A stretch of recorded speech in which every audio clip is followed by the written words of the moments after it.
Assalamualaikum warahmatullahi wabarakatuh. Perkenalkan, nama saya Desi Riandini dari kelas 5A dengan NIM 11920600022. Saya di sini akan melaksanakan praktikum fisiologi hewan dengan membuat sistem pernapasan. Respirasi adalah suatu usaha tubuh yang memenuhi kebutuhan O2 dalam proses metabolisme dan mengeluarkan CO2. Sedangkan hasil metabolisme dengan perantara organ, paru-paru, dan saluran pernapasan. Kecepatan pernapasan yang dipengaruhi oleh umur, jenis kelamin, dan suhu tubuh, dan posisi atau aktivitas. Manfaat respirasi pada manusia yaitu meningkatkan fungsi paru-paru. Adapun metode penghitungan volume paru-paru. Metode ini ada beberapa macam, seperti dari volume tidal, volume cadangan inspirasi, volume cadangan ekspirasi, dan volume residu. Yang pertama, kapasitas inspirasi dan volume tidal ditambah volume cadangan inspirasi kurang lebih 3.500. Dan yang kedua, kapasitas reduksi fungsional sama dengan cadangan inspirasi ditambah volume residu yang bertotal 2.300. Yang ketiga, kapasitas vital sama dengan volume cadangan inspirasi ditambah volume tidal ditambah volume cadangan ekspirasi, yaitu 4.600. Yang keempat, kapasitas paru-paru total sama dengan kapasitas vital ditambah volume residu, yaitu 5.800. Nah, tujuan praktikum kali ini yaitu mengukur kapasitas dalam paru-paru. Alat dan bahan yang harus digunakan yaitu ada galon, gelas ukur, selang, baskom atau wadah, dan air. Spidol, selotip.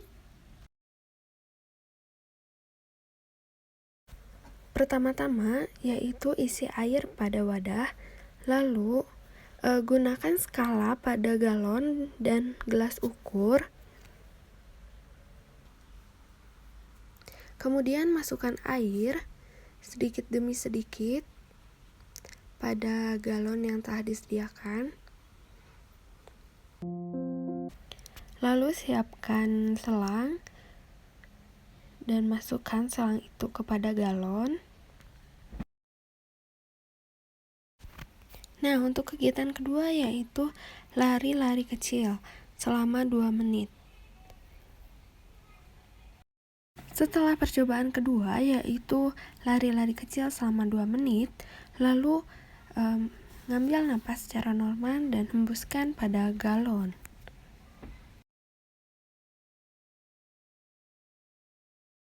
Setelah itu lihat skala pada galon, lalu catat hasil sesudah beraktivitas selama 2 menit dengan berlari-lari.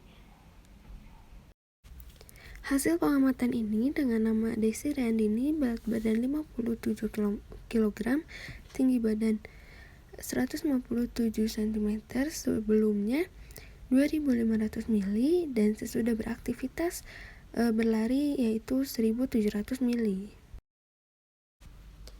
Pembahasan dari praktikum kali ini, berdasarkan kegiatan praktikum ini terkait sistem respirasi yang dimana memiliki tujuan mengetahui kapasitas pernapasan paru-paru. Di sini membahas 2 perlakuan, yaitu bernapas normal dan beraktivitas, yaitu berlari-lari kecil. Dalam pengamatan ini, kapasitas paru-paru ketika dalam posisi diam adalah 2.500 mili, sedangkan setelah berlari-lari selama 2 menit yaitu 1.700 mili. Faktor yang mempengaruhi yaitu aktivitas yang banyak membutuhkan oksigen yang banyak. Perbedaan jenis kelamin mempengaruhi kapasitas paru-paru dan kinerja pernapasan. Nah, sebagai besar, Kapasitas paru-paru wanita lebih kecil ukuran tubuhnya. Karena itu wanita cenderung memiliki kapasitas paru-paru yang lebih kecil daripada pria. Karena ukurannya lebih kecil, selain itu kapasitas paru-paru dan kinerja pernapasan dapat bergabung dan bergantung pada jenis kelamin. Faktor penyebabnya yaitu usia, jenis kelamin, status gizi. Nah, di usia, umur merupakan variabel yang penting dalam terjadinya gangguan fungsi paru-paru. Semakin bertambah umur kita, terutama perempuan, akan disamakan dengan kondisi lingkungan buruk serta kemungkinan terkena suatu penyakit, maka kemungkinan terjadi penurunan fungsi paru-paru yang dapat terjadi lebih besar. Nah, jenis kelamin, frekuensi pernapasan pada laki-laki dan perempuan itu berbeda. Karena laki-laki membutuhkan banyak energi untuk beraktivitas. Nah, selanjutnya ada kondisi kesehatan. Kondisi kesehatan dapat mempengaruhi kapasitas paru-paru seseorang. Gangguan kesehatan yang terjadi pada paru-paru yaitu dikarenakan infeksi pada saluran pernapasan dapat mengakibatkan penurunan fungsi paru-paru.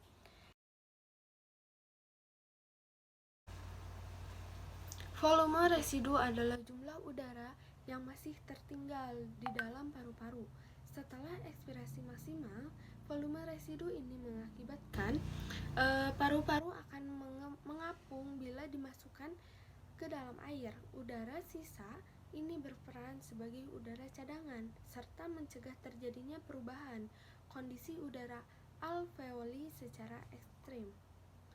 Besarnya 1,2 liter atau volume. Jenis-jenis volume pernapasan. Yang pertama, udara pernapasan atau volume tidal. Volume udara tidal adalah volume udara yang dimasukkan atau dikeluarkan saat inspirasi respirasi biasa. Volume sekitar 500 mili. Setelah menghembusnya udara tersebut, masih terasa 2500 mili udara di dalam paru-paru. Udara komplementer. Udara ini adalah udara yang masih dapat dihirup lagi secara inspirasi.